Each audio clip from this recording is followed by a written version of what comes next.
আজকে আমি তোমাদের সাথে শেয়ার করব আরআরবি এনটিপিসি এক্সাম প্রিপারেশনের সেকেন্ড ডে। তো চলো বেশি দেরি না করে শুরু করা যাক।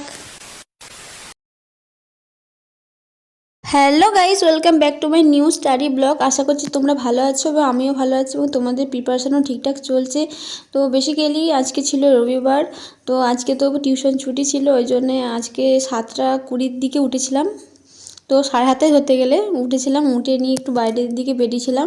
তো ফ্রেশ হয়ে নিয়ে ভাবলাম আজকে যেহেতু আজকে পড়ানো নেই, তো বেশি দেরি না করে পড়তে বসতে হবে। তো খাওয়া দাওয়া করে নিয়ে তারপর বসে পড়েছিলাম। আগের দিন তো সন্ধ্যেবেলায় তোমরা আগের ব্লগে দেখেছো যে আমার নাম্বার সিস্টেমের অঙ্কটা পুরো কমপ্লিট হয়নি। তো ওটা আমি যতটা করেছিলাম তারপর থেকে করছিলাম, আর আগে যেগুলো করেছিলাম সেগুলো একটু দেখে নিয়েছিলাম যতটা করা হয়েছিল। তো যে পর্যন্ত ছিল 74টা অঙ্ক ছিল, সেগুলো পুরোটা কমপ্লিট করে নিয়েছিলাম। আর আমার ম্যাথটা করতে প্রায় 11টা বেজেই গিয়েছিলো, যেহেতু দেরি করে উঠেছিলাম ঘুম থেকে। আর আজকে যেহেতু আমাদের সানডে ছিল, সানডেতে আমাদের চিকেন হয়, তো চিকেন রান্না আমি করছিলাম যদিও। তারপর দুপুরে স্নান টান করে খাওয়ার পর তারপর বসে পড়েছিলাম মক টেস্ট দিতে। আর এই যে মক টেস্টটা আমি দিচ্ছিলাম, এটা ছিল আরআরবি এনটিপিসির আন্ডার গ্র্যাজুয়েটের মক টেস্ট, সেটাই দিচ্ছিলাম। গ্র্যাজুয়েট লেভেলটা আমি খুঁজে পাচ্ছিলাম না, তো ওইটাই দিচ্ছিলাম, ওটা সামনে শো করছিলো বলে ওটাই দিই। সিলেবাসও একই সব, তো ওইটাই দিচ্ছিলাম।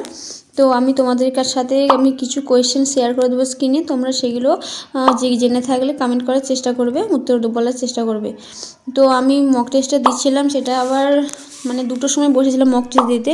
সেটা মক টেস্টটা দেওয়ার পর আবার অ্যানালাইজ করছিলাম।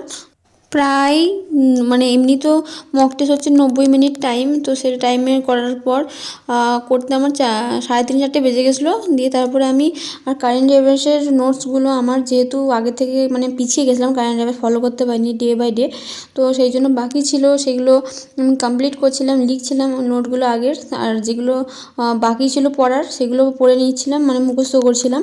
তো সবটা লেখা হয়ে গিয়েছিলো, আর তারপর ওগুলো মুখস্থ করে নিয়েছিলাম বিকেলবেলায়। দিয়ে বিকেলবেলায় একটু বাইরের দিকে বেরিয়েছিলাম, আর তারপরে আর সন্ধ্যাবেলায় পড়তে বসেছিলাম, রিজনিংয়ের মক টেস্ট দিচ্ছিলাম।